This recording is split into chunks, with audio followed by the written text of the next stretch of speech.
everywhere. Welcome. Greetings, everyone. Welcome to our hybrid panel, Lagos in African History at the African Studies Association Conference.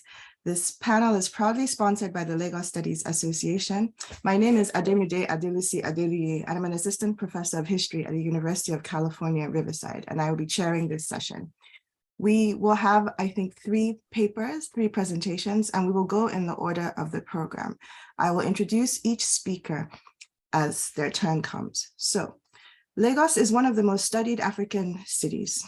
What makes the scholarship of Lagos interesting and challenging is the ways that scholars continue to look for evidence to disrupt existing narratives. It is how new evidence challenges scholars to revisit old ideas, ask new questions, and set new research agendas. During the colonial period of Lagos history, local and cosmopolitan ideas set the stage for the transformation of people's lives across gender, class, location, and power configurations.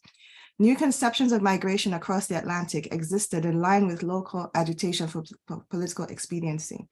Urban aesthetics occupied a central position in the debate over the safety of public buildings, even as the media consistently framed local concerns as global problems.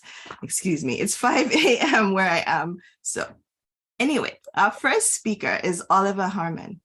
Oliver is a cities economist for the International Growth Center's IGC Cities That Work initiative based at the Blavatnik School of Government at the University of Oxford and associate staff at the London School of Economics.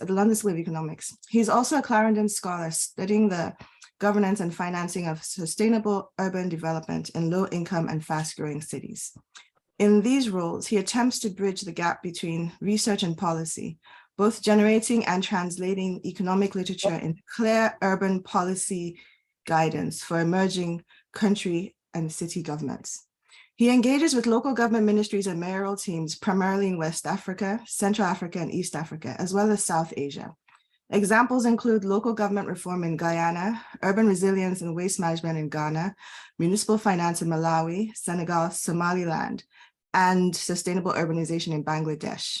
His three thematic interests include financing sustainable urban development, global value chains for regional upgrading, and climate change in cities. Prior to this, Oliver spent 4 years in the private sector on large-scale urban regeneration projects in London. You can find a complete overview of his work at his website, oliverharman.me. Oliver, you have 20 minutes. Thank you. 20 minutes. Thank you very much. Ademide, that's appreciated. I'm just going to attempt to best share my screen, and then we will. I'll take it away. But yeah, first of all, mild apologies for not being there in person. It was a desire, but I somewhat trying to reduce my flights if I can. I think I'm going to swap that display because you're seeing the different one, so that should work nicely now. But yes, I'm also in the East Coast next year, so I couldn't quite cross the Atlantic. But yeah, it's very appreciated to be with you anyway. And I always like the Lagos Studies Association, and I also very much like now the African Studies Association. So I'm presenting here today joint work with Bayodun Otanola, who is Planet Projects in Lagos, myself and Seb Kritikos, and unfortunately you have me. Bayodun is busy sorting these things out while I'm busy trying to write them up. So yeah, this is our BRT in the Danfo, which is a case study of Lagos's transport reforms from 1999 to 2019. So sometimes amusingly, this presentation I speak to, has anyone been to Lagos before? But obviously this audience is not necessary to quite do that. But I always chuckle because that's one of the first notes. But and then I do a little overview of some of the difficulties. But I think for this audience and considering the time, I might not do. But this work kind of talks to some of the I suppose the car orientated traffic problems that come with congestion and some of the economic loss. Lagos is a very interesting case here, and because until 2008 the city had kind of no formal means of public transport, and this kind of image that we see is was infamous for kind of and speaks a lot to it, the kind of disorganized and unregulated nature. But what Lagos did from 1999 to 2019 was go through some incredible reforms that I think a lot of cities can learn from. And yes, I think, also, Lagos is not unique in these kind of these kind of difficulties. So that was what we were trying to document in this work.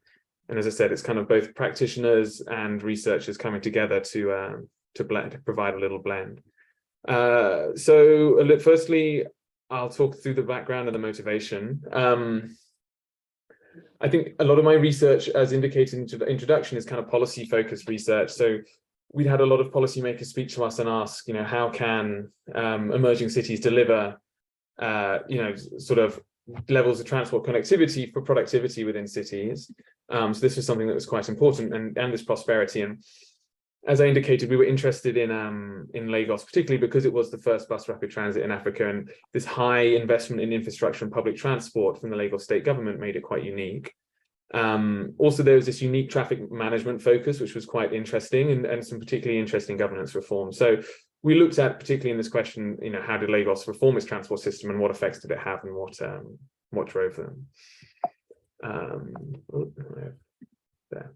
So the way we tried to do that, I'm an economist by training, so I'll have to apologize to anyone who uses this kind of mixed methods process tracing, because I think economists are inherently subpar at doing this. But this was my first attempt at using this kind of methodology rather than more intense quantitative stuff. But I thought it important to look at Lagos in this way, in this kind of process tracing explanatory style. And I thought this blend of kind of research and practitioner was quite useful to get both the theoretical contribution, but also the context upon which it's set. So we went through a lot of kind of literature and a lot of program documentation from the World Bank and Lagos State and other actors who are involved in a lot of this reform, legislative analysis, and then had these kind of back and forth conversations with ourselves and Biden to kind of iterate and see and understand what actually were these causal links, let's say. And then we also blended that with some quantitative kind of metrics to understand this longer term success within the city. So that was kind of the way we wanted to go about this, to kind of test some of the theory and what some of the data was saying. And then I suppose, so I'll just kind of take you through some of the findings and some of the application. I think what was interesting, as I said, the initial start was in 2008. Until 2008, Lagos was one of the only major world cities without any formal transit system. And you can see this kind of very low transport capacity in blue here. And the city was often ranked one of the worst of public transport, particularly in this case in 2010. And you see this kind of also this strikingly large share of public transport in walking, sorry, not of public transport, but in walking and bicycling and walking. And this, I think, is the case in a number of African cities here. And another striking feature, I think, of this graph, which is quite interesting, is the collective transportation is primarily informal. You see these kind of matatus in Nairobi and Kampala, and the dala-dalas in Dar es Salaam. So informality was a key part of transportation for a large part of this of these kind of cities' history, let's say. And then let me just and this this informal or shared transportation was primarily provided by these Danfo minibuses, and these were of extreme value to the average citizens, and hence their kind of high ridership, and hence we would often see them so often on the streets. But I think what's quite interesting is, in a fast-growing city like Lagos, there are not enough Danfos to truly transform mobility, because they are a reactive service that kind of responds to city growth and the structure of a city rather than structuring it themselves. Other forms of transport infrastructure like BRTs or trains, they kind of actually structure the city by laying down the infrastructure and kind of laying down the route. So I think that was quite unique. And of course, much of this stuff many of us in this room will know, so I won't dwell on it, but the kind of poor quality service was, I think, another reason why there was this desire for reform. Passengers would spend a long time waiting in queues, often in badly maintained buses that would break down, have poor lack of safety and security, and quite a frequency of accidents, and a lack of regulation we found was kind of leading to high costs. And it wasn't just financial costs, but you see these quite high costs of congestion. with the average kind of Lagosian, spending 2 hours in traffic from the north and west residential areas into the city. So these are huge, as an economist, these are huge kind of losses in economic value and kind of productivity as well, because you would find these sort of bottlenecks. And a little bit, I think, is the consequence of Lagos's geography with the kind of islands in the sea. You have these kind of bottlenecks and pinch points that mean the congestion is so much worse than the out your kind of one's average, but the average sort of city across in West Africa or East Africa, let's say. I said average was 2 hours, but I think there were some studies that were showing it could often be up to 4. So in order to overcome these challenges, it required some system-wide reforms. And I think what was quite unique in Lagos's case was that the city and the decision makers recognized early on that it was more than just infrastructure that needed to change. And this kind of systems model that we speak of in the paper both emphasizes the importance of frameworks, so things around vehicle and operator standards, this institution building to ensure political will and encouraging behavioral change. Of course, the infrastructure is a big part of that, construction maintenance of this new BRT light, which I'll talk about in a moment, and the rolling stock associated with that. But also, the finance, the financial needs in order to actually have a relevant, I have clicky things, don't I? Also the other financial needs to kind of the actual capital investments as part of that, in order to make sure it's kind of relevant, I suppose, for the typically lower kind of municipal and state incomes available. And the operations and management, I think this was quite clear on how to bring the DANFOs and the informal sector into the journey of kind of bus and transport reform, was a key learning that the paper speaks to, because so often we see cities will not necessarily do that, and they'll kind of try and push the informal sector to one side. But what Lagos did quite uniquely was bring them along on this journey. Also, what I think was quite unique and kind of a big driver of the benefit and of the change was this kind of shift in political and institutional strategy. We saw Governor Tinubu come in, who was emphasizing, this link between taxation and kind of very visible capital projects such as roads. And this enhanced the social contract between citizen and state, because they saw that what their money was going into was having some change. And following on from that, the kind of initial the initial roads, but also this clear kind of this need for comprehensive public transport, came the Lagos State Traffic Management Authority. And this was quite interesting, because so many times what we see in other cities is that it's just a focus on infrastructure and buses and roads and things, but the Traffic Management Authority kind of had much behavioral shift that strive to kind of better performance in urban mobility, and kind of enforce new traffic laws and set new standards, which actually did much more to release some of the bottlenecks than I think kind of roads do alone. And following that, a lot of this was then done at the right spatial scale. You'd see with the Lagos Metropolitan Transport Authority, this establishment of a single metropolitan agency to oversee and coordinate transport policy meant that the decisions were being made at the right spatial scale. Because again, often we'll have a city level one, but that won't necessarily connect through to the outer suburbs, and therefore there's this bit of this disconnect. So that was kind of another interesting bit that also broke down some of the silos that were happening between these different kind of fragmented transport agencies. And of course, everyone loves a strategic plan, but I think this plan was actually implemented, because so often we see in a lot of city kind of transport plans, they get stuck on a shelf. But this master plan, I did think, tried to and was successful in driving change. This led the foundation for this kind of successful implementation of the bus rapid transit, which, yes, as it said, it required realistic infrastructure and finance planning. And what in the Lagos case, what was different to how often many other cities go about this is they went for what we describe as this BRT light. So rather than the full system and this was in tandem with the World Bank, and what we often see with development partners is they'll come in and kind of push the BRT gold standard with these full systems with specific lanes and raised platforms and shelters and advanced technologies. And I think this is what we see in kind of Cape Town and Johannesburg, but ultimately the upfront cost is so much to handle that it's very difficult for the city to recoup any kind of revenues.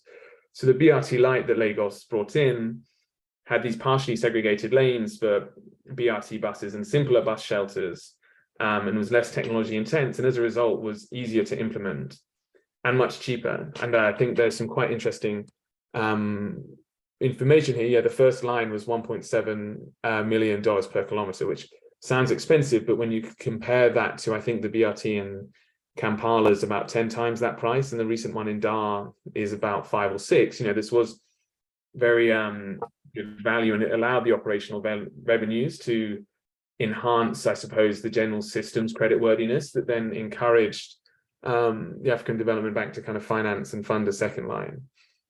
So it's a quite interesting story there, and kind of starting small and building momentum rather than kind of going for the gold standard straight away. I think what comes out of this in Lagos's history is and I kind of touched upon it a bit earlier, but this demonstration of quick wins and encouragement of public participation. Integrating the informal operators here was very important. During the construction of the BRT system, there was quite a lot of criticism that of the Lagos state government by certain interest groups, that they would lose out from the reforms. This could have been the private vehicle drivers who thought the construction would impede their day-to-day life. This, of course, could be the current informal Danfo unions who kind of thought that they were going to lose out. And there was kind of even, resistance from some of the Lagos residents as well, but they were kind of feeling they were going to have sunk state capital. So there was a lot of tension, and I think one of the good ways was integrating people into that. I mean, in engaging with the informal transport union, the BRT system and their partners, attracted commercial funds for the purchase and operation of, I think it was 100 high capacity buses, and leasing more, so that the current drivers could therefore kind of have their jobs upgraded in a way to be bus drivers on the bus rapid transit lanes that would experience higher rates of ridership and better service delivery and more money or better pay packets as a result. They also would allow the Danfos to drive on the BRT network for a while to allow them to get the same benefits from the bus lanes as the buses themselves. So that was quite powerful, and I think, and also was an interesting way. It's maybe not integrating, but they took a lot of the decision makers and the informal transport unions to other cities where they had successful bus rapid transits, and showed them what had been done, and showed them the way that the drivers had benefits, and showed them the way that the streets had changed. So it was a kind of a little bit of future gazing at the same time. And also, so that was kind of, I suppose, at the worker level, but then also at the citizen level, there was largely improved customer service. And I have to add, this case study speaks to up until 2019, and I understand it's not, some of this hasn't quite been the same over the past 2 years, and I touch upon that at the end, but there was huge initial success. Within 100 days, almost 10 million people were on the service, and I think a lot of those kind of benefits I touched upon earlier were well received in terms of kind of that, the better service delivery and air-conditioned, air-conditioned buses and things, and much enhanced passenger comfort. And this boarding process, I think, is quite was changed, and that's kind of some of the feedback we got in terms of how people became engaged in the process a bit more. So onto the some of these quantitative kind of measures, which I think are quite useful to add to the anecdotal side of things. The congestion on the BRT routes went down by 40%. We went from that kind of 2 up to 4 hours, reduced quite dramatically. Affordability over this time period was actually decreased as well. I think Danfos, because of their nature of supply and demand and kind of working without regulation, would often charge very high prices around peak times. So having some regularity of the BRT service saw an ability for fares to decrease. Safety was enhanced as well. There was this initial employment, I can't quite remember the timings on this, but 2,000 initial new jobs. And along those the BRT lanes, and generally as a result of some of these transport reforms, we saw this kind of carbon dioxide reduction of 13% and greenhouse gas reduction of 20%, which was quite good to see. Of course, very positive along those bus lanes. There were some areas of improvement. The BRT system did become a bit of its victim of its own success. Oversaturated within a year, and needed kind of new high occupancy vehicles, but of course the system hadn't necessarily been designed for that. There were some difficulties with enforcement. I think one of the big positives in allowing the Danfo drivers to use the lanes to kind of get their buy-in initially was quite tricky to then reverse. And so some of this enforcing of the traffic rules, yes, had been, I think, challenging. And I think some of the modal shifts are quite interesting. There was this large shift from Danfos to BRT, but there was less of a shift from private vehicles to BRT. So there's an interesting puzzle there, which I think still needs some research and work on how to necessarily change that. I've got 2 minutes, very good. So yes, that's led, I think, to some bus reform initiative from 2017 to 2019, which is seeing the replacement of all the Danfos with these high occupancy vehicles, completing the remaining BRT lines, and also, I think, which is going back to this traffic management case, road and junction improvements. I think what's been quite fascinating is just removing roundabouts, because this is transport reforms, not just bus reforms, removing roundabouts around certain kind of bottlenecks in Lagos and replacing them with traffic lights has seen dramatic reductions in the congestion in those areas. And also just, changing the ability for people to right turn at certain areas has seen dramatic congestion reductions. And that all leads to kind of economic productivity as people aren't sitting around in traffic. But I always reflect that when I'm stuck going round a roundabout in a city in West or East Africa. I'm thinking, oh, wouldn't this be wonderful if it was just traffic lights instead, as Lagos did. There was also, yes, staff training and digitization have all been kind of part of these changes. And I think there's still some issues around this smart ticketing that is coming through that needs to be fixed. I think also what's been a final useful improvement is this route licensing to private companies around, these big bus networks work quite well around kind of high intensity, high population density areas of the city, but around the edges of them, it's useful to kind of license routes to private companies as feeders to these kind of bus networks. And I think Lagos has done that very well. So some key lessons in the last minute.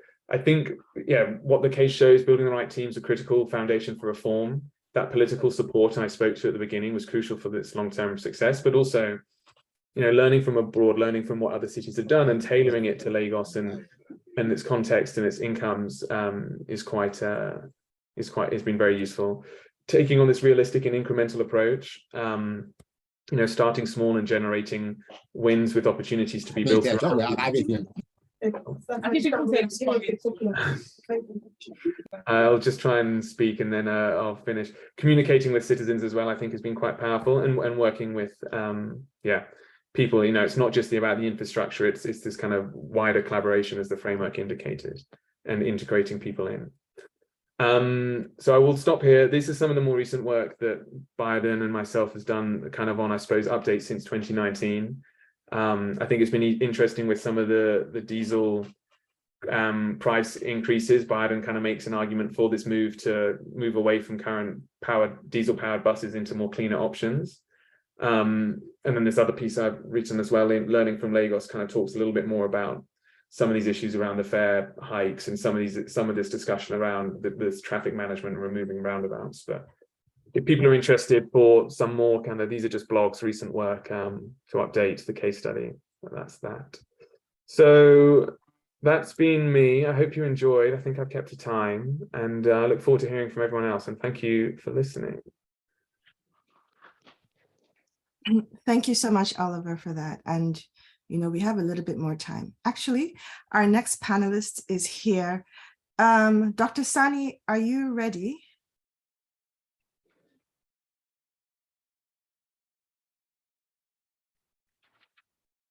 You're still muted, at least on one screen. Okay, so while you're getting ready, I'll introduce. Oh, hello and welcome. Very good. So I also have your co-panelist bio. Will he be joining us?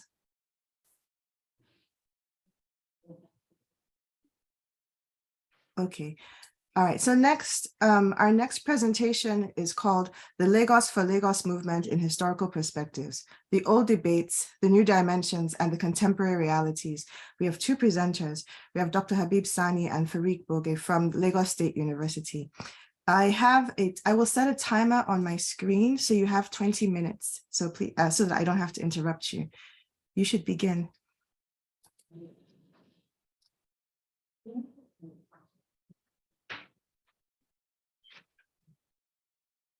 Dr. Sani, you're still muted.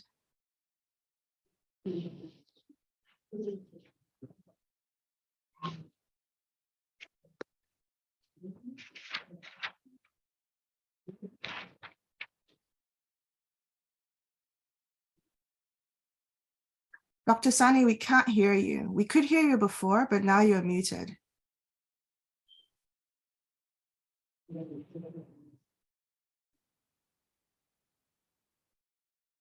Okay, so just give you a couple of minutes and hope that you can come back.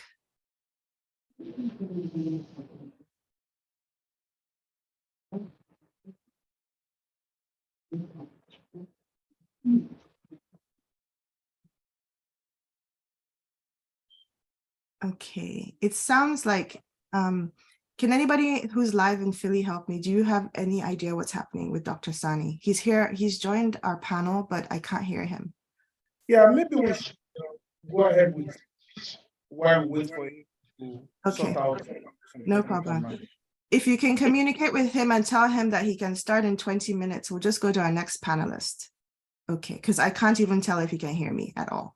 Okay, no problem. All right then. Our next panelist is Prince Vincent Anene from the University of Wisconsin-Madison. His paper is titled Modernity and Danger, Vehicular Accidents in Colonial Lagos. So to introduce him, Prince Vincent Anene is a third-year PhD student in the Department of History at the University of Wisconsin-Madison. His research interests are in the history of technology with a focus on automobile cars in colonial Lagos. Today, he will be discussing an aspect of colonialism in Nigeria through the history of automobile accidents. Thank you so much. I'll restart the timer for you. You have 20 minutes. So I hope you can see my screen so that I don't have to interrupt you with the timer. My slides. Okay.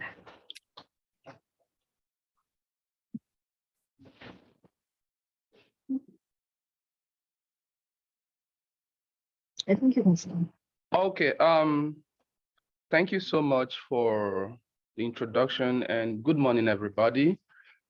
My presentation is titled Modernity and Danger Vehicle Accidents in Colonial Lagos. So my paper traces the newspaper's representation of automobile accidents in colonial Lagos, the introduction of automobiles manufactured in Europe into African cities in the first decade of the 20th century, increased the movement of people and revolutionized trade.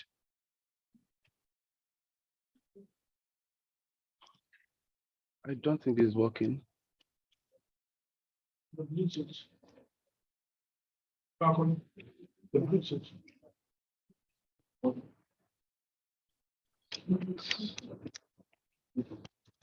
It's working. It's working. Can you change it manually, maybe? As the use of automobiles grew widespread, in colonial Nigeria, the technology of motor transportation encouraged the creation of new forms of sociability and cultural practice and economic exchange, much as they did in other areas of the world. Existing cities in Nigeria, such as Lagos and Ibadan, experienced a surge in population because of massive migration made possible by the new automotive technologies, while new cities such as Onitsha, Enugu, Aba, and Port Harcourt emerged.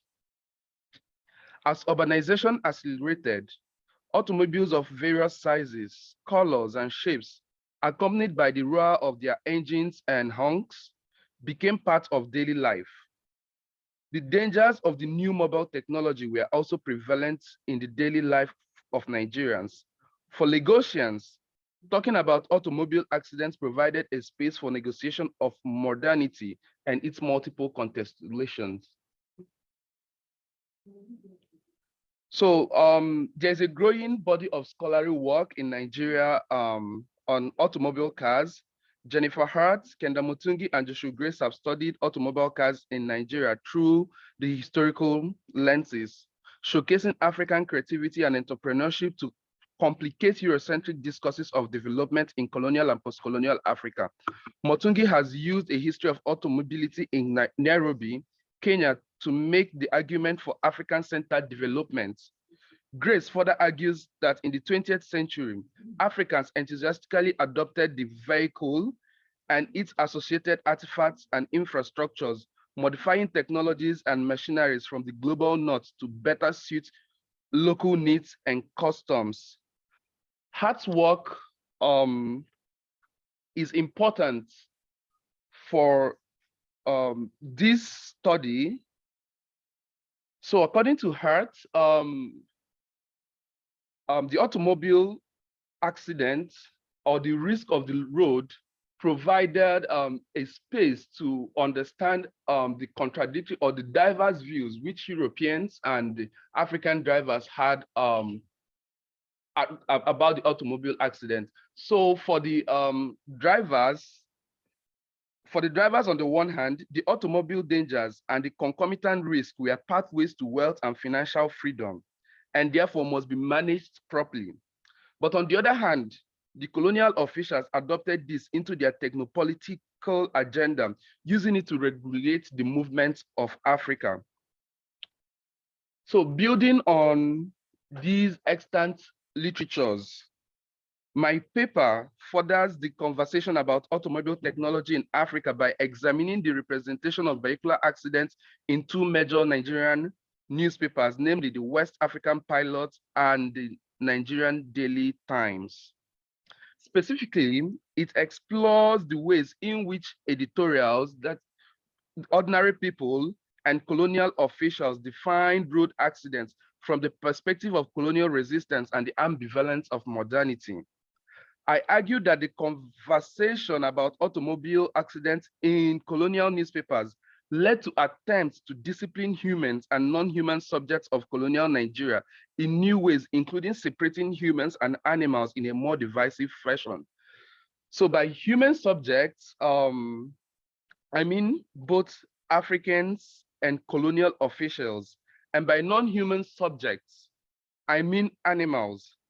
Saheed Aderinto, in his recently published monograph, Animality and Colonial Subjecthood, has expanded the breadth and length of colonial subjects to include animals, whose bodies the colonial regime tends to police. By showing automobile accidents as an unintended outcome of mobile technologies, as producing attempts to discipline and control humans, I am not arguing for technological determinism. Rather, my paper tilts more towards social construction of technology by holding that colonial subjects and colonial officials repurpose these outcomes to discipline each other. So in the STS, that is Science and Technology Studies, there has been a conversation, especially from the 70s up to late 90s and up to this moment, about technological determinism and social construction of technology. So the idea is, does technology drive change in the society, or do humans repurpose technology to change or to regulate the society? So my attempt here is that I am rather arguing for social construction of technology, because both the colonial officials and the Nigerians and Lagosians actually repurposed the automobility and automobile accident to regulate and control human bodies, rather than automobile accidents controlling human bodies or human actions, but they repurposed this technology to control humans. In this presentation, my paper is divided into three. The first section will show the prevalence of automobile accidents in Lagos. The second section focuses on the debate on automobile accidents and causation. My presentation will conclude in the third and final section by talking about campaigns against automobile accidents. Accidents are now the rule rather than the exception. Road accidents in Lagos. Between February 23rd and 27th, 1948, the West African pirates reported 6 accidents. On Wednesday of that week, the newspaper published accidents in town since Monday listed. 4 accidents were listed which occurred in different parts of Lagos. On the next day, 2 other accidents occurred and were reported by West African pilots on February 27th, 1948. These 2 accidents involved Europeans, Africans, children, women, men, and even animals. Of these accidents, some of these accidents often led to instant death, permanent incapacitation, and in some cases, minor injuries. For instance, the Nigerian Daily Times reported an accident on Kata Bridge in which a young man was instantaneously killed. The same newspaper had initially reported that there were accidents in Lagos and Yaba. The Yaba accident claimed the life of 6-year-old boy named Adekunle Afolabi, who lived in Olumode streets in the area. Similarly, the Nigerian Daily Times reported on Wednesday, September the 2nd, 1940, about an accident involving Dr. S.H.A. Parse, an European, and his traveling companion. The car was badly damaged, and Dr. Parse and other 2 occupants were injured. Also, the Nigerian Daily Times on May 31, 1950, published an open letter titled "Cruelty to Animals" by Dr. Davis. Davis narrates an experience of how an urban dog was run over by a driver who zoomed off without stopping. From all indications, accidents did not only occur in colonial Lagos, but also appeared to be a daily occurrence in other parts of Nigeria. So these sessions try to showcase the prevalence of accidents in Lagos within this time. And these accidents involve both European colonial officials, Africans, women and children, and even animals. So we'll move over to debate about automobile accidents in colonial Lagos. And this is where my thoughts on the attempt to discipline human and animals in colonial Nigeria actually came in. So as the incidence of road accidents increased, newspapers' editorials intensified their writings about causation and dynamics of road accidents. The struggle for space between animals and humans featured in the debate of the causes of accidents in colonial Lagos. So at the center of the discourse about road accidents in colonial Lagos was the struggle for space between humans and animals. Lagosians published letters in the daily newspapers complaining about the menace of livestock on the roads. Of course, we remember that the built infrastructures of roads, of airports, of built infrastructures of laboratories and universities were all constructed on the natural habitats of animals. So most times these animals would come to reclaim their spaces, and they were seen as menace. On March 24, 1941, the Nigerian Daily Times published an open letter by Miss Millicent Douglas titled "The Goats of Yaba." In the letter, Millicent thanked the Lagos Town Council on the action of rounding up the goats in Yaba. On March 12, she complained that the goats roam at will through Yaba as if it were still a deserted estate. I believe Miss Millicent Douglas is an European who was living in Yaba and who did not understand that in traditional African society, these animals and humans actually existed within the same space and was not as a menace, but as part of everyday life in pre-colonial Africa. But she saw this as a menace because she feels that this place is no more a deserted land, but a place now to be classified as modern. 2 days after, a Lagosian identified as FGG wrote supporting the views of Douglas and showed his or her pleasure in the fact that Lagos Town Council has taken a step in stopping the goats from destroying the beautiful flowers and plants of Yaba. FGG also added that the LTC will do well to enlist the interest of the policy division, Ebutameta, in the connection. The goats should be captured and impounded, and the owners should be prosecuted under the Motor Traffic Ordinance in the interest of motor owners and vehicles. But more to the cause, so I think the whole idea is that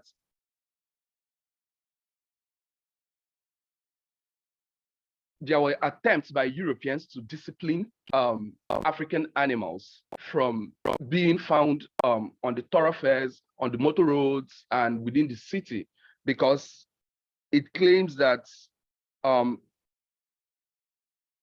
that removing these animals from the road is going to be to the interest of the Lagosians and motor owners. But more to the causes of road accidents was the inadequacy of roads. Nigerians criticized the colonial government for inadequacy of roads. An editorial in October 1953 argued that Nigeria is the most unfortunate as far as roads are concerned. The editorial argued that most roads could not take more than a vehicle at a time. Hence, the narrowness of colonial roads was seen as a major cause of accidents in colonial Lagos, and the government has failed to do anything in this regard. Aside from the fact that the road is too narrow, there are no pavement for the pedestrians to walk on, and because of this, pedestrians invariably seek recourse to the bush to avoid vehicles approaching from the front or behind. So the inadequacy of the road shows the failure of the colonial government to keep up with the promises of modernity. And the African elites made attempts to discipline colonial governments through criticism. So I saw these criticisms, or to me, I interpret the criticisms which colonial elites and Nigerians meted out on the colonial officials as a way of disciplining them, as a way of reminding them that, oh, you have failed in your duty. And this also shows the fragility of the colonial project. So critics insisted that the pedestrians, who were mostly Africans, were contributors to automobile accidents in Lagos. So another argument, and this came mostly from colonial officials and drivers. So now this is an attempt to discipline humans, pedestrians who use the road as well as the cars. According to an editor, most accidents are caused by the way some pedestrians cross the road. The pedestrians editorial insisted we are not accustomed to the new modern facilities of thoroughfares and the modalities involved in crossing the road.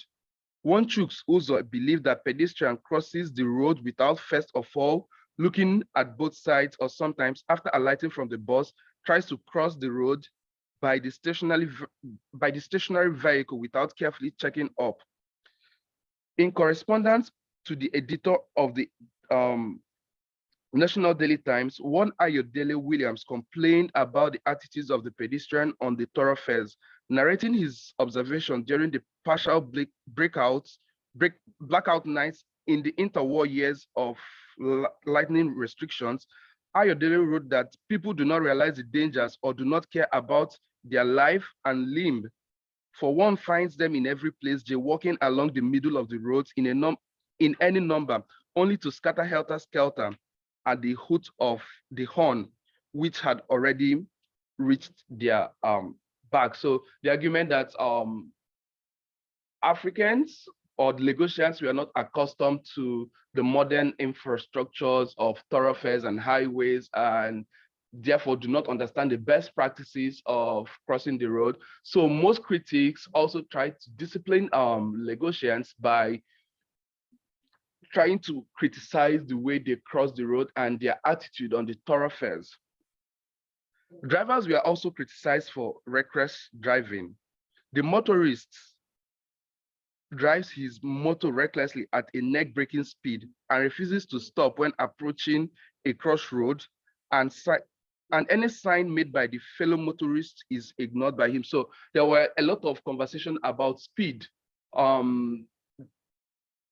neck-breaking speed. So most drivers were speeding at or drove at a neck-breaking speed without ignoring whatever traffic signs that was there and all that. So there was also an attempt by both the pedestrians, the normal road and other road users, and then including the colonial officials, to also discipline drivers from their speeds, or to encourage them to reduce their speed on the road.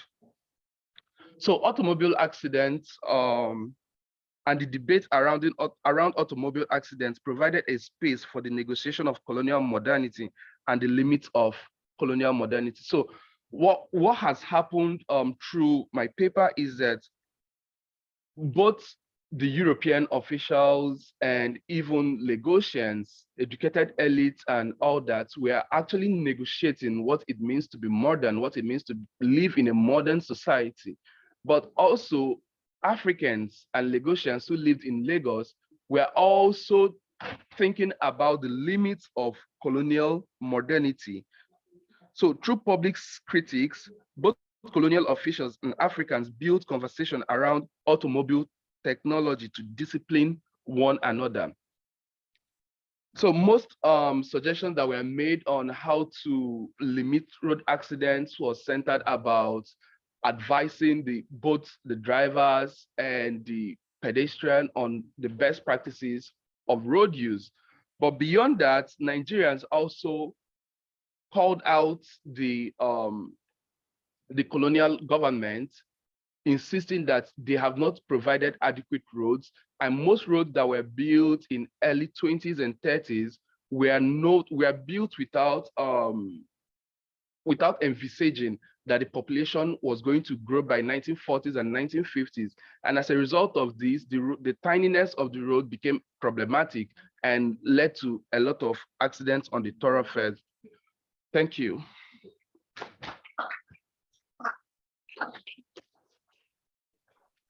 Thank you so much for your presentation and of course for sticking to the time.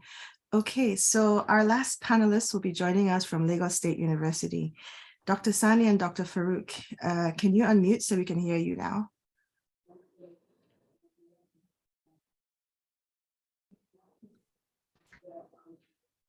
Good afternoon and welcome. Okay, so I'm echoing.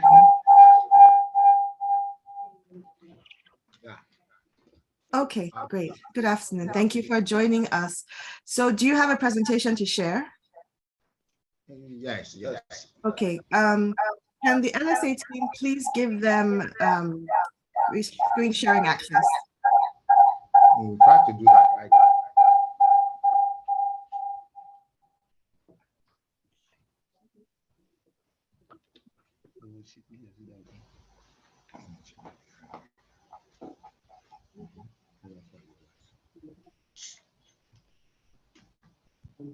Yeah. Can you see this now? Dr. Sani, you're logged in twice. Can you maybe remove yourself from the other place you're logged in? Maybe that's what's causing the echo. Just a minute, please.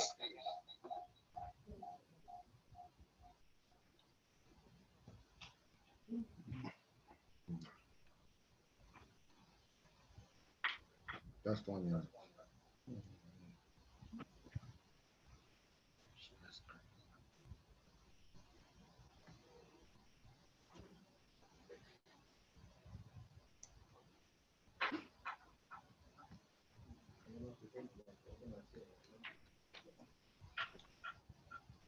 Can you see it now? I can see it.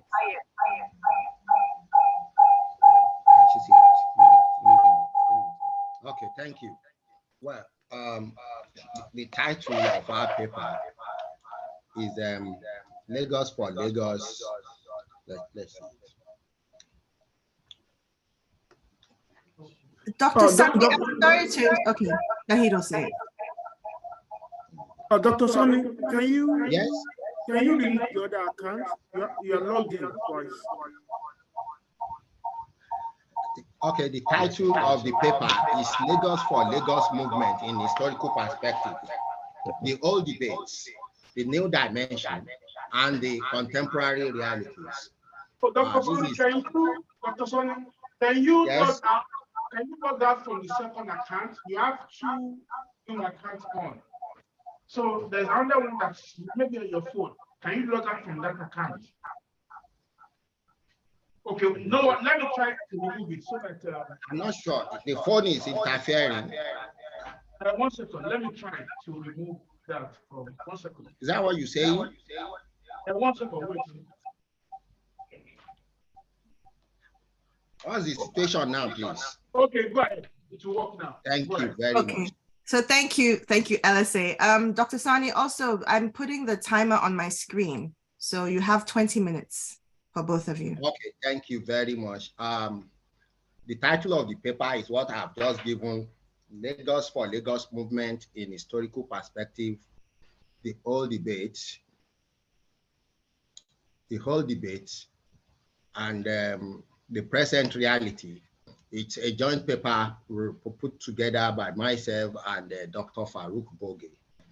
Our concern here is to look at the present discussion about the need to give Lagosians the opportunity to play important role in the politics of the cosmopolitan Lagos. And we are bothered about aspects on opportunities, rights, and deprivation. Then there has been this perception about the indigenous movements, the indigenous Lagosian in historical perspective. Then we are to look at this from our own methodology. The methodology we have used is historical narrative approach, looking at analytical system. So this paper, we talk of introduction, and the first thing is to look at the politics and the benefits, then the global practice, the issue of residency, the Nigerian and the politics of indigeneity or aboriginality, then the Lagos exception and the factor. What do I mean by politics? Everybody knows that politics is an important aspect of human life. People rely so much on political activities for the benefits that will accrue to individuals and the people in the society. Politics is about who gets what and at what time. So when we talk of the idea of global practice, anyone, anywhere in the world can be a resident of a particular place. And if we look at the situation abroad, it means that the situation we have in Nigeria is different from what is being done in some developed parts of the world, where residency is an opportunity to partake in politics and be able to vote and be voted for. In the Nigerian context, that appears to be the idea, but it is not so. It is not being practiced in that manner.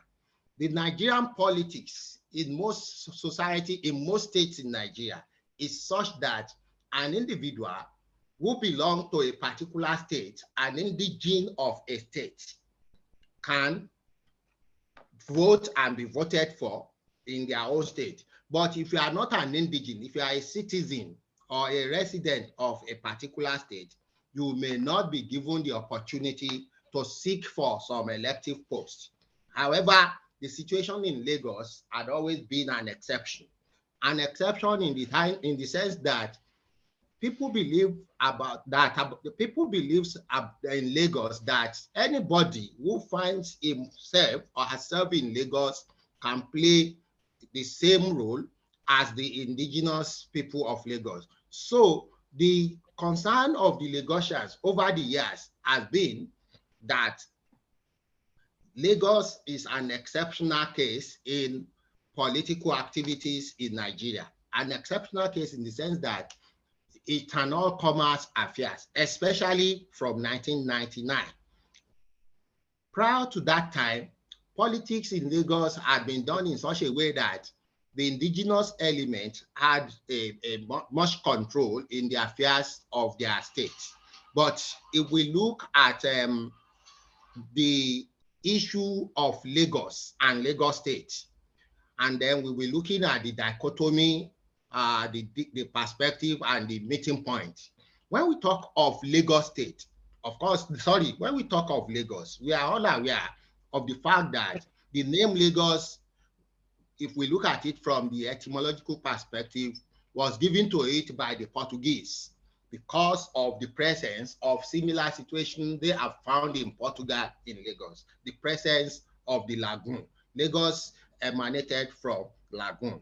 However, to the Yoruba or the indigenous Awori settlement of Lagos, it was initially called Oko, when some other factors led to the coming of the Benin into Lagos, Lagos became Eko. So the local name for Lagos initially was Oko. When the Benin came, it became Eko, which means welcome. And we can go on from that perspective that the geographical location of Lagos actually played important role in what became Lagos. If we are looking at Lagos strictly from Lagos, we are talking of the area that covers the entire Lagos Island up to modern Surulere and mainland. That used to be the Kingdom of Lagos of the pre-colonial era. And at a later period, when the Europeans came, Lagos was still limited to that area as the colony, especially when the Europeans colonized Lagos. But from 1967, we can be talking of a Lagos state. We can be talking of a Lagos state as Greater Lagos. And that happened as a result of the State Creation Decree number 14 of 1967, promulgated by the Yakubu Gowon's administration.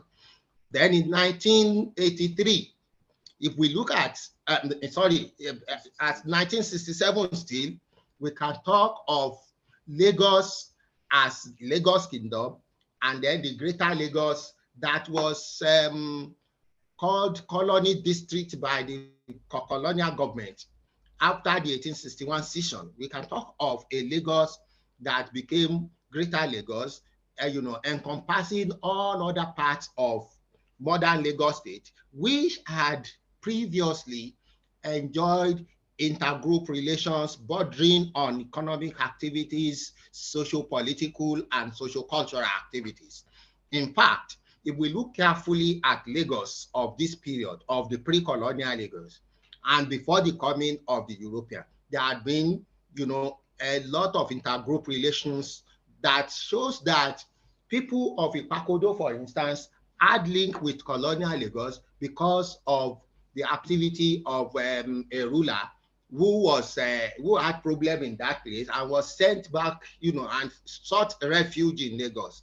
That person was incorporated into the Lagos traditional political system and given a lower rank as a chief instead of being a king. That person was the founder of what eventually became the Eshinlokun family in Lagos. They are resident in Ebutega. This continues in other parts of Lagos, such as Ibese, Igede, Bayeku, Langbasa, Epe, Apa, Ibejuleki, and Badagry, where you find elements of Lagos traditional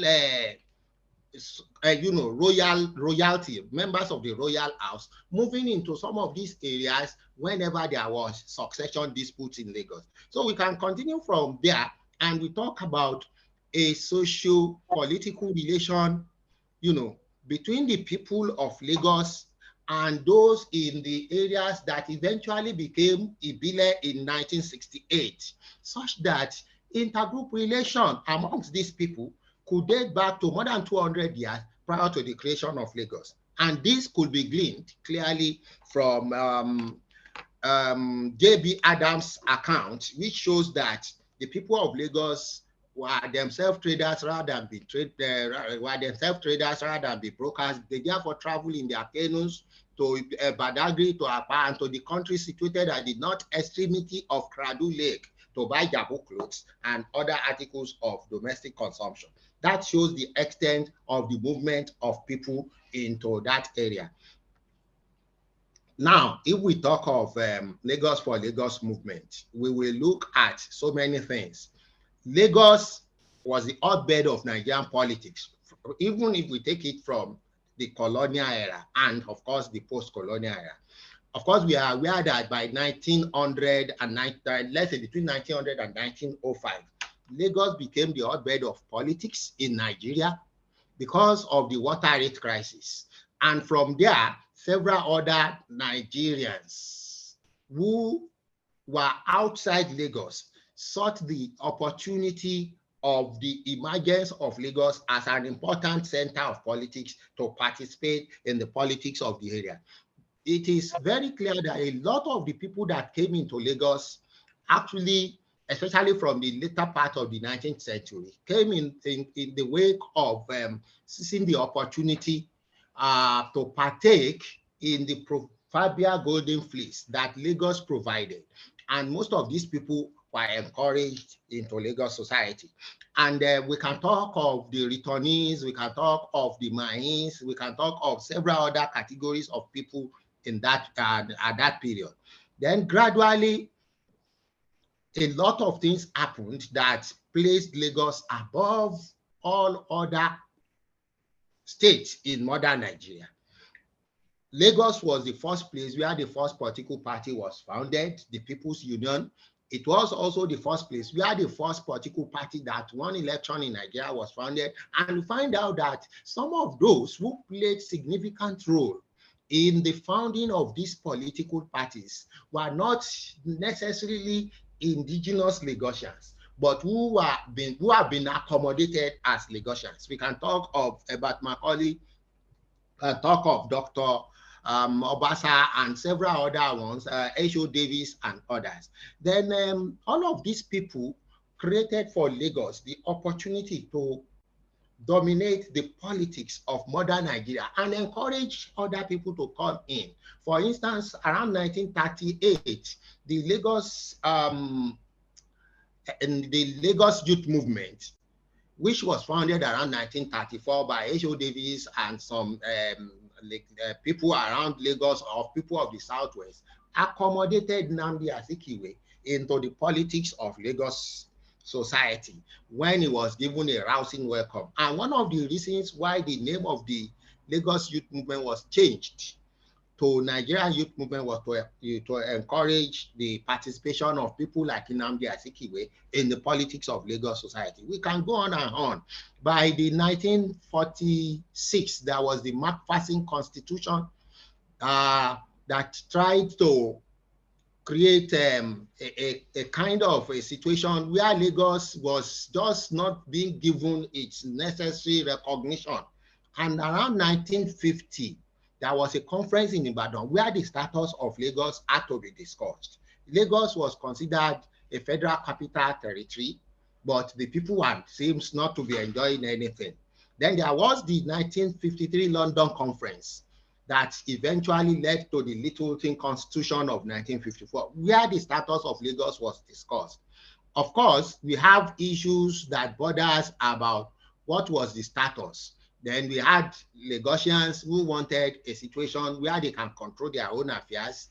And then there are people who felt that Lagos actually belongs to all of us. In fact, Nnamdi Azikiwe, as one of the proponents of Lagos for All in the 1950s, was said to have said at the London Conference that Lagos primarily belonged to Lagosians, secondarily to the Yoruba, and generally to Nigerians. So the perception of Nnamdi Azikiwe is that, well, we can say Lagos belongs to the Awori or the people, the indigenous people, but it also belongs to everybody, or the Yoruba and everybody in Nigeria. So that in itself was one of the problems that, led to a serious debate about the status of Lagos at the 1953 conference, such that some Nigerians or some Lagosians, including Oba Adeyinka Oyekon, was in London, and he was of the perception that Lagos stands alone. And that philosophy, continued even after him. I think even during that period, when Oba Musedik Adeniji had to write a secret letter in 1956 to the government and to the Secretary of State in London, asking for the creation of a Lagos region to be headed by the Oba. Then there was before then there was the Lagos Area Party, and the Area Party was to contest the 1950 mayoral election based on indigenous factor only, that those who should represent Lagos at the mayoralty should be indigenous Lagosians. Unfortunately, only 6 out of the 24 seats were won by the Lagos Area Party, to the extent that Dr. Ibiyinka Olorinimbe became the governor, and he had to ridicule the Oba of Lagos, whom we refer to as Mr. Musa Diko Adele, who eventually had to resign from that way. Then we can go on and on and on. We are aware of the work done by our sister there, Shoma, who had done extensive work on the Lagos Muslim Party. But one of the issues that the Lagos Muslim Party took up in 1954 was the need to have a political party that would represent the interest of Lagosians, because it felt that those who went to London to represent Lagos were not Lagosians. And so this continued and continued until the present situation. Let me hand over to my co-presenter to do some justice to some of these aspects. Thank you so much. In line with what has just been discussed now, then we have the creation, we have as our outline here, the indigenous negotiations, the dynamics of inclusion and exclusion. In the process of Lagos accommodating various people from various parts of Nigeria, we have some exceptional things that were given to Lagosians in order to compensate them for at least for giving accommodation to these people. We have the issue of admission in Lagos State University, whereby some indigenous factors were being considered in the process of giving admission to these people. We also have the issue of something like giving bursary and scholarship for indigenous Lagos in order for them to be well accommodated in the politics and economics of Lagos. In fact, in employment, dishing out employment opportunities for people, we have a situation whereby some Lagosians will approach their indigenous obas or their indigenous representative, and they will be given special treatment. But in all of this, there is a politics of exclusion, particularly with what is going on now in Lagos. Lagosians are now being excluded, are now being prevented as a result of the fact that politics is a game of democracy, is a game of number. And as a result of that, we have the gathering of some area, in some areas where we have the population of those that are living in that area being outnumbering the population of the indigenous people. And as a result of that, they were getting along with the elective positions. We have a situation whereby in a Solo area, where we have completely non-Yoruba person coming on board as their representatives. So we also have the politics in the economic sector. In fact, the Lagosians now, they are struggling to make way in there. In fact, in some areas now, we have a situation whereby many of the old houses, which are heritage of the indigenous people, are being bought over by non-Lagosians. These are the politics and economics of exclusion that the Lagosians are facing. And as a result of this, it led to the formation of series of indigenous associations and series of modus operandi in order for them to be respected in the politics of their country. Then we have the right of indigeneity and contemporary realities. What are the realities? The indigenous people have been forming series of associations in order for them to clamor for their right in their own fatherland. Then, what are the realities as vis-a-vis this clamor? We have one of the realities is the population spread and statistics. The statistics shows that the numerical strength of Lagosians are very minute compared to those who are non-Lagosians. And as a result of that, if they go into any contest, there might be the Lagosians. Then the issue of geographical proximity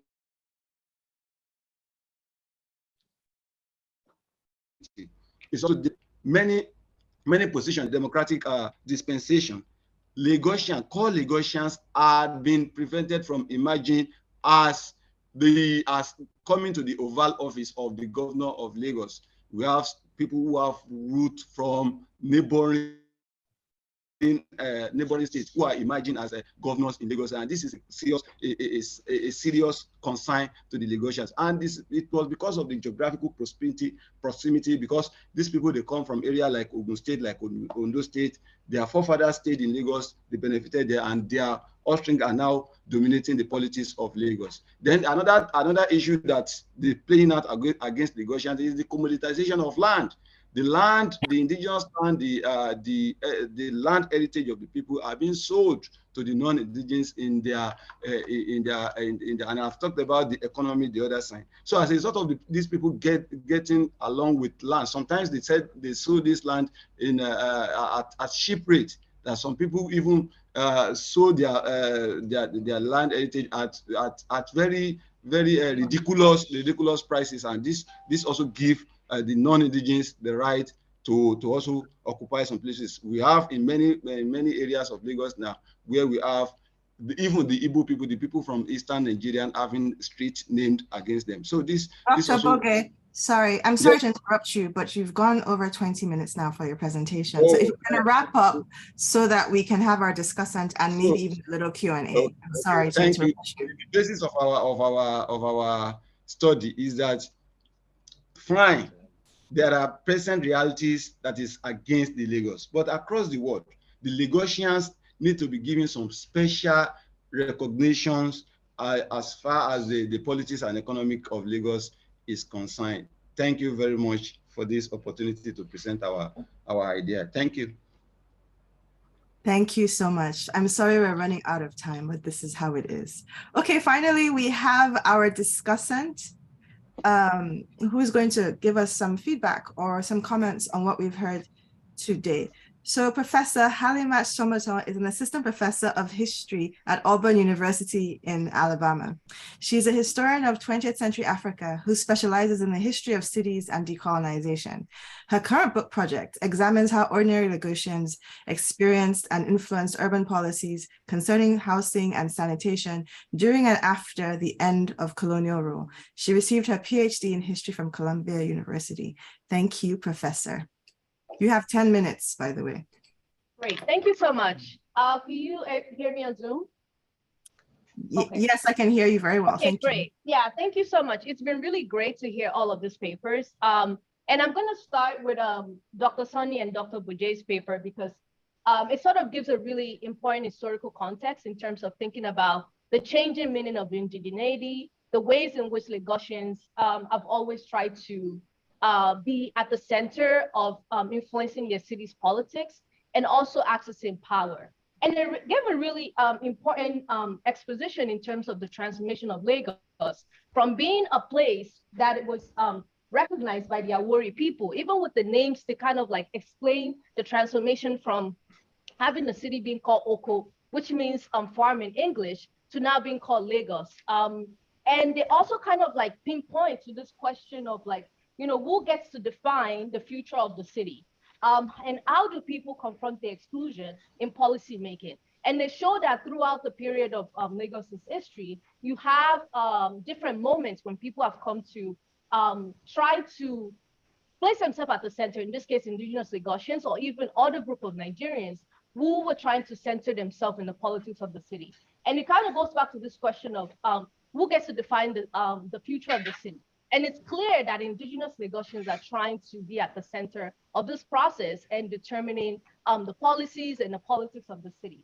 One of the things that I was really struck by in the presentation had to do with the ways in which Dr. Sonia and Dr. Boje gave this really interesting history of intergroup relationship among different groups of people who've interacted in Lagos, and they talked about how the traditional rulers of Lagos incorporated, you know, people from the neighboring area into the traditional political structure. And then you also have a later moment whereby formerly enslaved people who migrated to Lagos in the 19th century and how they became central to the politics of the city. In this case, someone like Abab Macaulay, who was the grandson of Samuel Ajari Crowther. And it kind of prompted this question for me in terms of like, how do Lagosians define indigeneity? And how has the meaning of indigeneity changed? Because it appears that in the moments of intergroup relationship that Dr. Sonny is talking about before the colonial period, you have this process whereby people from Badagry and the neighboring areas of Lagos are incorporated into the traditional political structure. So do they become indigents? And how does the process of making indigents, how is it different from the era of the colonial period when you have someone like Abba Macaulay? Like, how were the boundaries, the lines drawn in terms of who gets to be incorporated into the Lagosian society and who gets to be considered an indigent? So I would really like if you kind of like can talk, can tease it out in terms of like the changes, the ways in which Lagosians have transformed their understanding and meaning of indigeneity over time.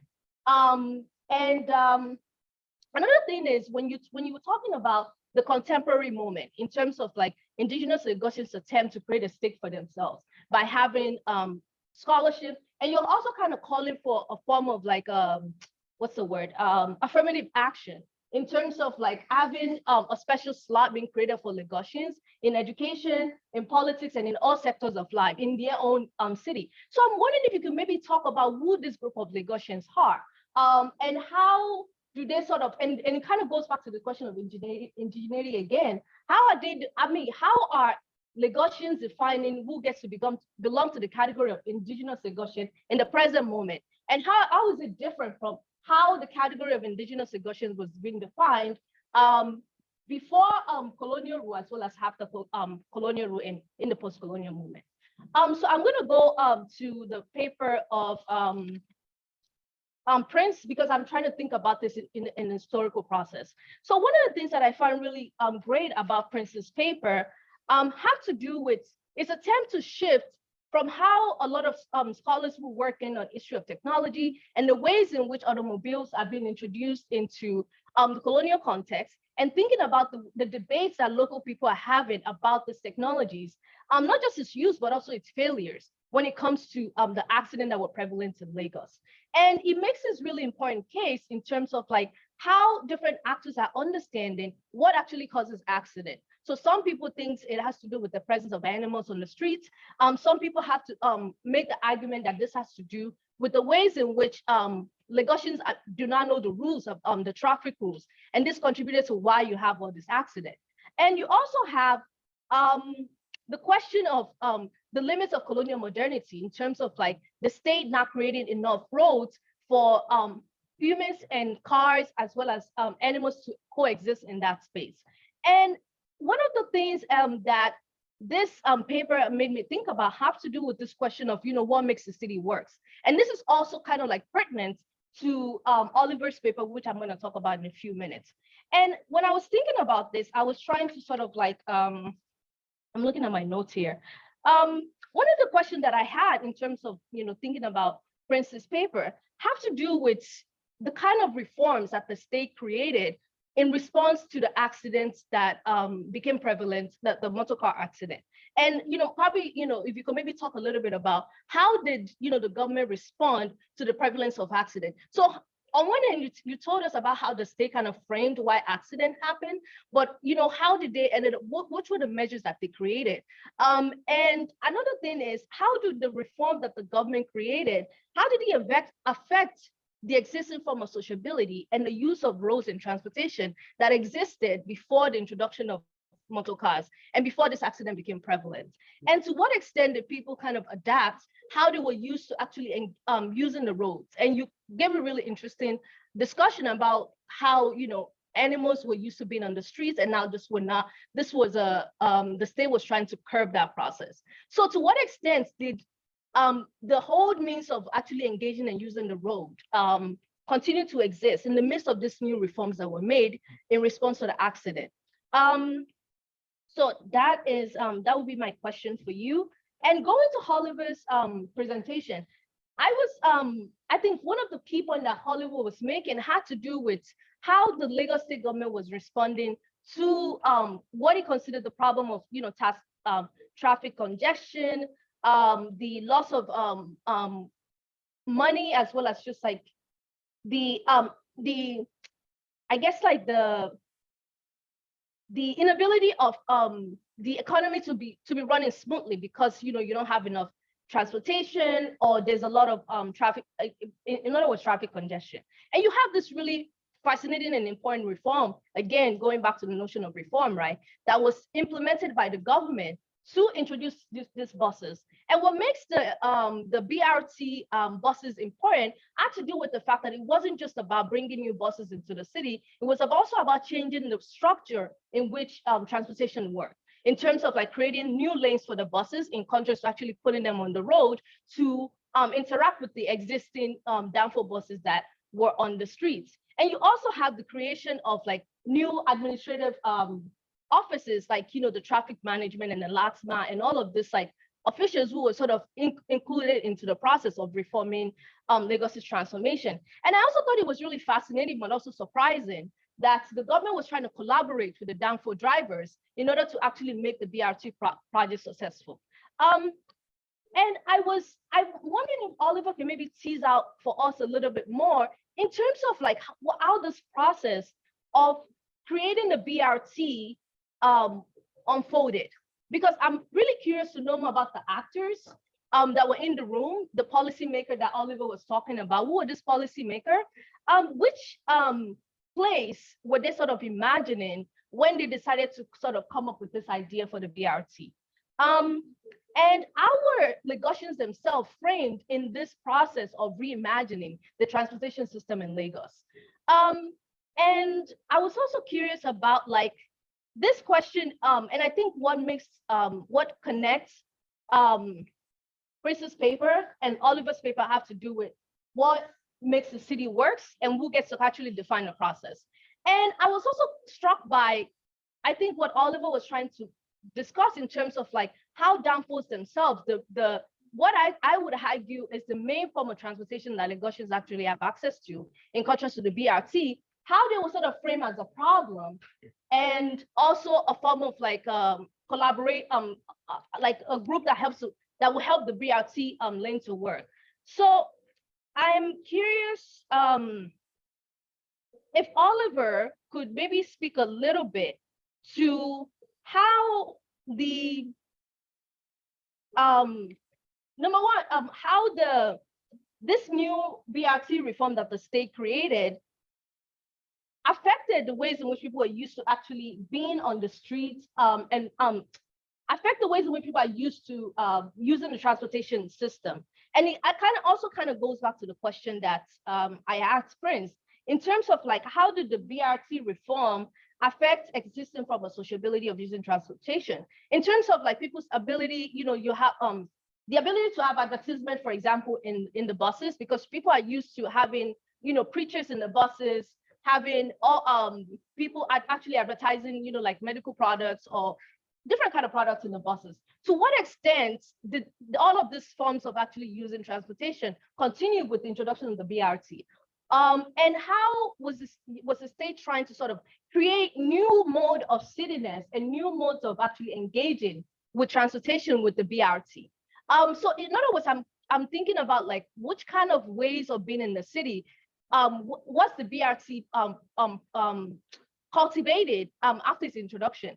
And I was also wondering how complaints about the BRT, and if you know, like, if you can maybe share a little bit about the kind of complaints that he has heard during the course of his research, kind of like interact with this narrative of the BRT as working and making the city work, right?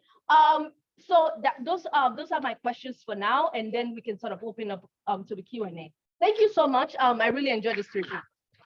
Thank you so much, Professor, for these really insightful comments and questions. However, we don't have a lot of time because we have to finish in 6 minutes. So I would ask each, yes, I'm sorry, I'd ask each panelist to perhaps start a response. You don't have to finish it. Can each person maybe do 90 seconds? Because we do have questions coming from the chat, and probably we have questions in the room as well. So each panelist, can I please ask you to limit yourself to 1 minute, please? I can start if nobody's Yes. ready. All right. So basically thank you, Dr. Halimat, for the wonderful comment. I think the reforms that went by were mostly motor traffic ordinances and licensing ordinances, So, like Jennifer Hart mentioned, the introduction of these automobile vehicles in African societies also formed part of technopolitics. So government saw it as a way to regulate and control African bodies and African movement. So it was the introduction of motor traffic ordinances, licensing ordinances, limited and tried to control African bodies and ways of movement. But, you know, but older forms of infrastructures were layered on newer ones, and sometimes these newer ones has a way of coming back. So what happens is that Africans or most Lagosians also revolted to these traffic ordinances and licensing ordinances, that people continue to drive even without getting licenses, and people also try to drive dodging the police and all that. And then for the animals and the and how the roads were used previously, older forms of infrastructures do not always disappear totally. They are always layered. So even these animals continued to come back on the road. And Professor Derrington mentioned this in his book, that most times when these animals come back to reclaim their space, they are killed by either by gun or by road accidents and all that. So it continued, but the friction continued, the power tussle continued, but you know, one always has to fall for the other. Thank you. Thank you so much. So I just got an alert that we could have an additional maybe 10 minutes, but we don't want to disturb the next panel. So perhaps we'll take questions also. Greetings to those in person. It's good to see you. Oliver, do you want to respond next? Certainly, yeah, there's a lot there and some very interesting questions that have made me think for sure. I'll try and do my 1 minute. I do think the process, I think, was, you know, of course, there were these big international government organizations such as the World Bank involved, but I think Lagos was fairly unique in their ability to kind of bring informal actors as well as the kind of more formal players and government mechanisms into that dialogue. I do think this, you know, in terms of the cities that they kind of look to, it is often this, is Curitiba in, goodness, I only just know it by its city name. I'm not even sure the country, but that's where I think it is Colombia, but that's where the BRT has been most successful and is where people often kind of go to see. So I think there is an interesting dialogue there in the kind of transportation of a well-functioning system from one city to another, and the extent to which that is context specific and correct. That question, I like that, to what extent it means to be on the street. And the first thing that came to my mind, and is something that Biden and I often spoke about, was the extent to which, you know, having, and it isn't all just the bus reform, but we're talking about that, but you know, suddenly there was a certainty in the fact that you had stops, right, with nodes that you would go to connect yourself with the transport, rather than kind of waving down buses. And he often talks about the kind of that certainty and that frequency of having a node and a stop to go to, rather than kind of an ability to be transported at any point on the street. So I do think that's quite an interesting consideration. And then the final bit, how the complaints interact with the narrative of making the city work. I'm going to have to think about that one and hopefully come back to the next 10 minutes, because that is yes, that's a good one. Good. Okay, thank you so much. I'd like to give you both an opportunity to speak. So Dr. Sani and Dr. Boje, please, 1 minute each. Thank you. Thank you very much. I must commend Professor Alima for the thought-provoking questions that she had asked.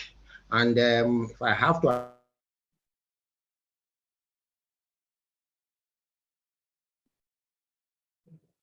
a clear definition of that is that the indigenes are the stay. And of course, we can extend indigenship to those who are the descendants of the earliest people that have founded a particular place. Just as we can talk of the Anglo-Saxons as the founders of England, or the owners of England, the Irish as the owners of Ireland, the Eskimos, you find them in Greenland, you find them in Canada and Alaska, and several other people. The indigenous people of Lagos are very, very clear.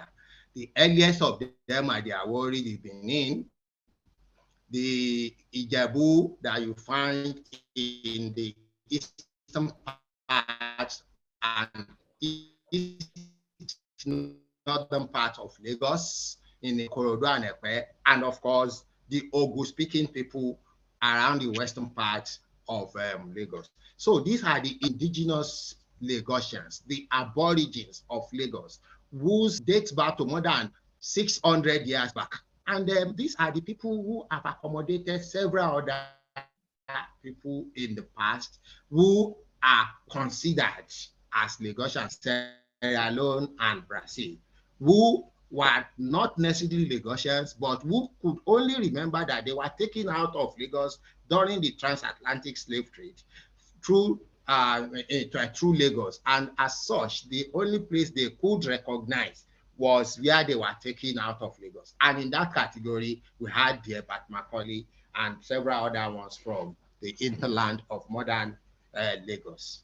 Thank you. Thank you so much. I think one of those things that propel and sustain the issue about Lagos for Lagos movement is the issue about the privation of benefit and the privation of opportunities. And when we are talking about Lagos, we can look at Lagos from the angle of Lagos as a minute society comprising Lagos Island and the mainland. Also, can also talk about Greater Lagos. And when we are talking about this Greater Lagos, we are talking about Lagos, the Lagos that are incorporated as a result of the ordinances, as a result of the treaty, and as a result of the decree that was made in 1967. So as a result of this, they also became indigenous part of what we now know as Lagos State. So now leaving it, extending it beyond the context of Lagos, and we are now extending it to the context of Lagos State. Are you getting it? Then we now have, as a result of this liberalization, we have series of indigenous associations that were formed. Some were formed at divisional basis, some were formed at local government basis, and some were statewide association that were formed in order to clamor for the rights and privileges for the indigenous Lagosians. And that is what is now dovetailing into the political terrain. Then we now have Lagos for Lagos movement being pioneered by the PDP candidate now. And in fact, one of the slogans is Awuri Lokon. That is, and as you have heard, is that Awuri is one of the indigenous people. Is the next one of the Awuri. In fact, there was a time they were mentioning Ikorodu for governor. These are indigenous efforts towards championing the cause of the indigenous Lagosian. Thank you very much. Thank you so much for sticking to time. Folks, because we're officially out of time, I'd like to just collect the questions that we have. We have 3 questions from online, but I'd like to ask if there are any questions from our live audience. So if Halimat, if you can see anybody with a raised hand. Cheryl. Yeah, before the Lagos Indigenes ask questions, I will allow 2 people online, and I'd ask you to please limit yourself to a question, and we can continue this conversation after and perhaps in the next LSA. So Kwelumi, can you please ask your question quickly? Oh, wait, he's left. Okay, so Ikwa Kemdi Hansen, can you ask your question? Is here. Oh, okay, Kwelumi, can you please ask a brief question? We're collecting questions. Yes, thank you. Of course, I appreciate the presentations of the 3 of you. And one thing I saw in the presentation of the 3 is this idea of community collaboration. And of course, Oliver actually wanted to address that, but he didn't have time. I just saw it in his slide. He just read it. He couldn't address it because he couldn't engage it because of time factor. And Vincent was talking about road accidents in colonial Nigeria. Of course, he explained that the newspapers of those days, cautioned people about the necessity for safety and caution while driving. I was curious if he has anything to say about, if he had anything to say about the involvement of the Nigerians, of the indigenes in this idea of safety while driving, because of course, I'm aware that during accident, due to the limited level of facilities in Nigeria, during accident, members of the community usually come together to help and things. I want to know if there was a form of community involvement not necessarily, not only in prevention, but also in addressing, taking care of victims of road accidents. And of course, I appreciate, which is my major concern, major interest, the presentation of Dr. Sonny and Dr. Buje. I appreciate their presentation. And of course, the argument of their presentation, which was actually the last issue addressed in that presentation. I'm sorry, I'm going to have to stop. 1 minute, 1 minute. In fact, 40 seconds. I will not go beyond that. The idea is that the Lagosians, the indigenous of Lagos, should be given special privileges. That was the major argument of your presentation. Okay, so my special and I want to know what you mean. I want to know up. what you mean by special privilege in Lagos that is polarized, in Lagos that has a lot of people coming together, you know, a cosmopolitan society, and you're arguing that a particular set of people should be given certain privileges because they are indigenous, who are not indigenous of Lagos. Everybody is involved in Lagos. Thank you so much. Okay, so Ihua Kemdi, can you please ask your question and make it brief? I'm sorry. Can you unmute yourself, please? Hello. I really enjoyed the presentation. I'm okay. I wouldn't want to ask further question, but the issue of indigenization or indigenous in Lagos, Lagos have gone past that level because it's a cosmopolitan society. But if they should say Lagos for Lagos, it's not out of the question, because if you look at in Nigeria today, Lagos State is the only state that availed that opportunity for non-indigenous, for people who are not part of that society to be. So they are still in order. Thank you so much. And then Sheung, I can see, please ask your question briefly. So thank you to everyone who has presented. So I have a specific question for Dr. Sani and Dr. Buge. So basically, I want to ask first, how inclusive is this idea of Lagos for Lagos, or this indigenous kinds of affirmative action? Because there are minority Lagosians and there are majority Lagosians. How inclusive is this? Are these ideas of Lagos for Lagos? And then the second question I wanted to ask is, I want to juxtapose the Lagos for Lagos movement that you have talked about, which is being championed by the PDP governorship aspirant, with this special status bill that is being moved by the wife of Tinubu, and both of them are on opposing sides of the political divide. In fact, Jador, who is moving the Lagos for Lagos movement, is actually against Tinubu because he says Tinubu is not an indigenous of Lagos. So how do you have someone who is regarded to not be an indigenous of Lagos be canvassing for some sort of Lagos for Lagos kind of, special status thing? Thank you, Sheung. Okay, so can each panelist respond in 1 minute, please? Yes. Has a question. I think we should add that to the list before we. Okay, I can't see. Who did you say? Spurs. Oh, of course. Yes. Yes. Thank you very much, Halima. So I think my question goes to Oliver. The issues surrounding formal and informal transportation.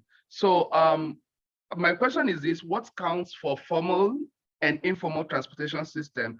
And at what point does informal become formal? Do they pay taxes? If they pay taxes, are they still informal? I know that some of these downfall drivers, and why I raise this question is because Lagos did not have any form of formal transportation until 2008. And then I would quickly go to Dr. Habib and Dr. Farouk. So how do you define exclusion when talking about in economic context? Because for instance, we are the indigenous Lagosians not given equal opportunities to participate in the economic sphere of Lagos. And also when they sell, who sells their properties? Do they get money for selling? Did they just decide to sell, or were they forced to sell their properties to both Igbo people and other people in Lagos? Thank you. Well, thank you for these great questions. There's another panel in this room, so I'll ask everyone to please definitely stick to 1 minute so we can round up. Oliver, would you like to begin? or not? Yes, sorry, I can't waste seconds unmuting myself, can I? No, I think that's a very good question on what constitutes formal and informal. I think it probably needs a different paper in and of itself.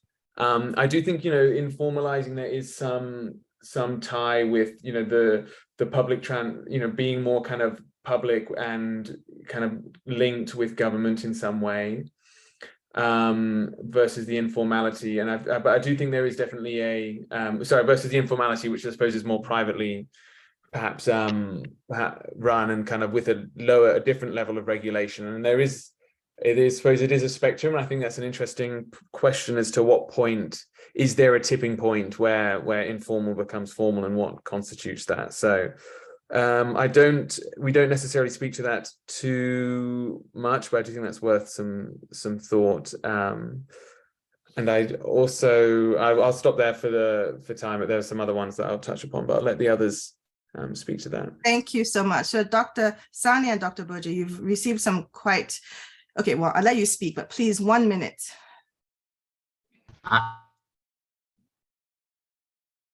Thank you very much. Let me quickly address the issue of the special status of Lagos raised by Sean Williams. Special status for Lagos means that the proponent of that theory, of course, includes some Lagosians who are of the opinion that Lagos should be given special status by the federal government in terms of economic development, to raise the